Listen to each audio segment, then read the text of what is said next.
আসসালামু আলাইকুম বন্ধুরা, আজকের এই ভিডিওর মাধ্যমে নবী মুসা আলাইহি ওয়াসাল্লামের জীবন কাহিনী সংক্ষেপে তুলে ধরার চেষ্টা করব।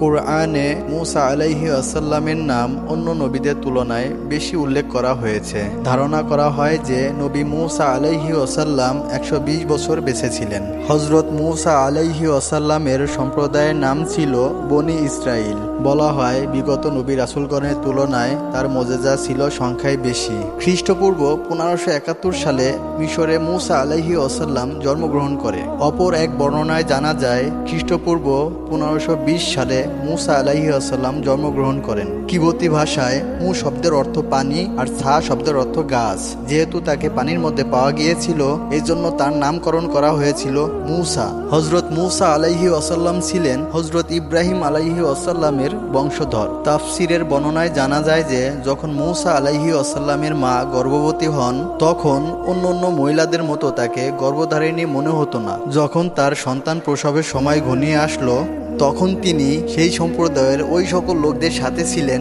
সেই সকল লোকদেরকে তৎকালীন বাদশাহ পুত্র সন্তান ভূমিষ্ঠের ব্যাপারে বিশেষ নজরদারিতে রেখেছিলেন। বিষয়টি স্বীয় কন্যা মরিয়াম ব্যতীত আর কেউ জানত না। কথিত আছে কাবেলা নামক এক কিবুতী স্ত্রী হযরত মুসা আলাইহি ওয়াসাল্লামের মায়ের প্রহরী হিসেবে নিযুক্ত ছিলেন। মুসা আলাইহি ওয়াসাল্লাম ভূমিষ্ঠকালীন সময়ে সে হাজির হয়। সদ্যজাত হযরত মুসা আলাইহি ওয়াসাল্লামের রূপ লাবণ্য দেখে সে মুগ্ধ হয়ে পড়ে এবং শিশুর প্রতি তার স্নেহ মায়ার সৃষ্টি হয়। সে মুসা আলাইহি ওয়াসাল্লামের জননীকে অভয় দিয়ে বলে, তুমি চিন্তা করিও না, আমি এ ব্যাপারে প্রকাশ করিব না। এভাবে মুসা আলাইহি ওয়াসাল্লামের জননী শিশু মুসাকে নিয়ে 3-4 মাস গোপনে দুধ খাইয়ে বড় করতে থাকে। যখন আর মুসা আলাইহি ওয়াসাল্লামের উপস্থিতি গোপন রাখা সম্ভব ছিল না, তখন তার মা আল্লাহর হুকুমে শিশু মুসাকে চাদরে পেঁচিয়ে একটি ঝুড়ির মধ্যে রেখে নীল নদে ভাসিয়ে দেয়। ঝুড়িটি ভাসতে ভাসতে ফিরাউনের প্রাসাদের সামনে এসে থেমে থাকে। ফিরাউনের দাসী দেখে এটিকে উঠিয়ে নেয় এবং পরবর্তীতে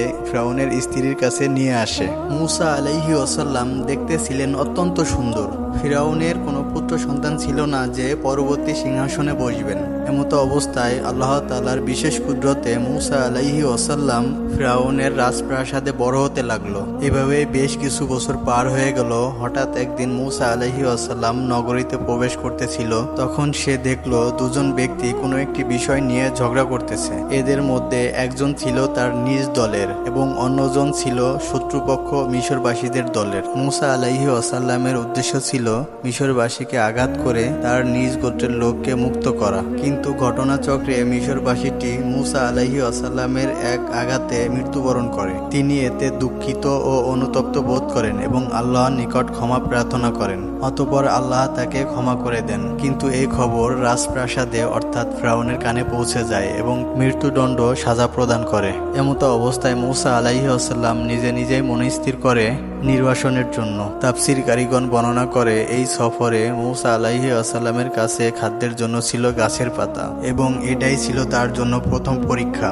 বর্ণিত আছে যে হযরত মুসা আলাইহিস সালাম সফরে যাওয়ার পর সোহাইব আলাইহিস সালামের কন্যার সাথে বিবাহ বন্ধনে আবদ্ধ হয়। এরপর আল্লাহ তাআলার নিকট থেকে নবুয়ত প্রাপ্ত হন। নবুয়ত প্রাপ্তির পর আল্লাহ তাআলা মুসা আলাইহিস সালামকে ফিরাউনের কাছে ইসলামের দাওয়াত পৌঁছানোর জন্য বলেন। দ্বীনের দাওয়াত পৌঁছানোর জন্য মুসা আলাইহিস সালাম ও তার ভাই নবী হারুন আলাইহিস সালাম ফিরাউনের রাজপ্রাসাদে হাজির হন। এই মর্মে আল্লাহ রাব্বুল আলামিন বলেন, তোমরা উভয় ফিরাউনের কাছে যাও, কেননা সে সীমা লঙ্ঘন করেছে। ফিরাউনের অহংকারী হৃদয়ে মুসা আলাইহিস সালামের দাওয়াত ও উপদেশবাণী কোনরূপ রেখাপাত করল না, বরং সে পরিষ্কার বলে দিল, তোমার এইসব অলৌকিক জাদু মাত্র। আমরা আমাদের পূর্বপুরুষদের মধ্যে এইসব কথা শুনিনি। ফিরাউন তার সভাসদগণকে উদ্দেশ্য করে বলল, হে পরিষদবর্গ, আমি ব্যতীত তোমাদের কোনো উপাস্য আছে বলে আমি জানি না। আমার ধারণা সে একজন মিথ্যাবাদী। এ কথা বলে ফিরাউন ও তার বাহিনী অন্যায়ভাবে অহংকার করে ফেটে পড়ে।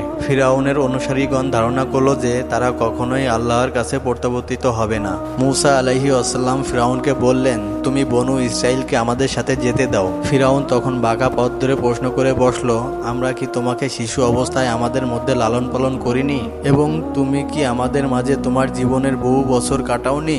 এরপরেও তুমি আমাকে পালনকর্তা না মেনে অন্যকে পালনকর্তা বলছো। আসলে তুমি হলে কাফের বা অকৃতজ্ঞদের মধ্যে অন্তর্ভুক্ত। ফিরাউন প্রশ্ন তুলে বলল, তোমাদের কথিত পালনকর্তা আবার কে? মূসা আলাইহিস সালাম বললেন, তিনি নবমণ্ডল ভূমণ্ডল এত দুভয়ের মধ্যবর্তী সবকিছুর পালনকর্তা, যদি তোমরা বিশ্বাসী হও। এ জবাবে ফিরাউন তার পরিষদবর্গকে বলল, তোমরা কি শুনছো না? আসলে তোমাদের প্রতি প্রেরিত এই রাসূলটি একটা আস্ত পাগল। অতঃপর ফিরাউন মূসা আলাইহিস সালামকে বলল, তুমি যদি আমাকে ব্যতীত অন্য কাউকে উপাস্যরূপে গ্রহণ করো তাহলে আমি তোমাকে কারাগারে নিক্ষেপ করব। মূসা আলাইহিস সালাম বললেন, আমি তোমার কাছে কোনো স্পষ্ট নিদর্শন নিয়ে আগমন করলেও তুমি আমাকে কারাগারে নিক্ষেপ করবে? তখন ফিরাউন তাচ্ছিল্য ভরে বলল, হে মূসা, তুমি যদি কোনো নিদর্শন নিয়ে এসে থাকো তাহলে তা উপস্থিত করো, যদি তুমি সত্যবাদী হয়ে থাকো। মূসা আলাইহিস সালাম তখন নিজের হাতের লাঠি মাটিতে নিক্ষেপ করলেন, ফলে তৎক্ষণাৎ তা একটা বড় অজগর সাপে পরিণত হয়ে গেল। যখন ওই অজগরটি বিরাট হা করে ফিরাউনের দিকে এগিয়ে গেল, ফিরাউন ভয়ে সিংহাসন থেকে লাফ দিয়ে মূসা আলাইহিস সালামের কাছে আশ্রয় চাইল এবং তিনি তাকে আশ্রয় দিলেন। মিশরীয় জাতি তথা ফিরাউনের সম্প্রদায়ে ওই সময়ে জাদুবিদ্যায় পারদর্শী ছিল এবং জ্যোতিষীদের প্রভাব ছিল সামাজিক ও রাজনৈতিক জীবনে অধিক। সে কারণে তাদের ধারণা অনুযায়ী মূসা আলাইহিস সালামের মোজেজাকে তারা বড় ধরনের জাদু মনে করেছিল মাত্র, বরং তারা তাকে সাধারণ জাদুকর নয়, বিজ্ঞ জাদুকর উপাধি দিয়েছিল। জাদুকরদের সঙ্গে মোকাবেলা তথা সত্য ও মিথ্যার প্রতিদ্বন্দ্বিতার সময় ফিরাউনের নেককার স্ত্রী তথা মূসা আলাইহিস সালামের পালক মাতা আসিয়া উক্ত মোকাবেলা সুফলের জন্য সদা উদ্গ্রীব ছিল। যখন তাকে মূসা আলাইহিস সালাম ও হারুন আলাইহিস সালামের বিজয় সংবাদ শোনানো হলো, তখন তিনি কাল বিলম্ব না করে বলে উঠলেন, আমি মূসা ও হারুন আলাইহিস সালামের পালনকর্তার উপর ঈমান আনলাম।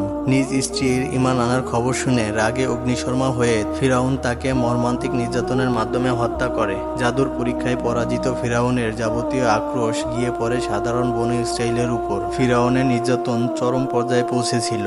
আল্লাহর হুকুম পেয়ে মূসা আলাইহিস সালাম রাত্রি সূচনা লগ্নে সমুদ্রের দিকে রওনা হয়ে গেলেন। মূসা আলাইহিস সালামের নবুয়তি জীবনে এটি ছিল একটি চূড়ান্ত পরীক্ষা। পিছনে ফিরাউনের হিংস্র বাহিনী, সামনে অথই সাগর। এই কঠিন সময়ে বনু ইসরাইলের আতঙ্ক ও হাহাকারের মধ্য দিয়েও মূসা আলাইহিস সালামের আল্লাহর উপর ছিল অগাধ বিশ্বাস। সাথীদের সান্ত্বনা দিয়ে আল্লাহর রহমত কামনা করেন। ফিরাউন এবং তার সেনাবাহিনী প্রচণ্ড বেগে ছুটে আসতে শুরু করলো।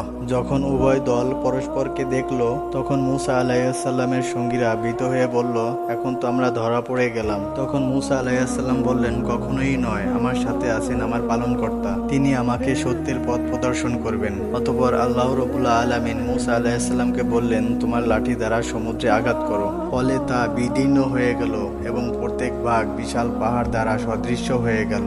বিশাল এই সমুদ্রের মধ্যে রাস্তা দিয়ে মূসা আলাইহিস সালাম এবং তার সফর সঙ্গীরা পার হয়ে গেলেন।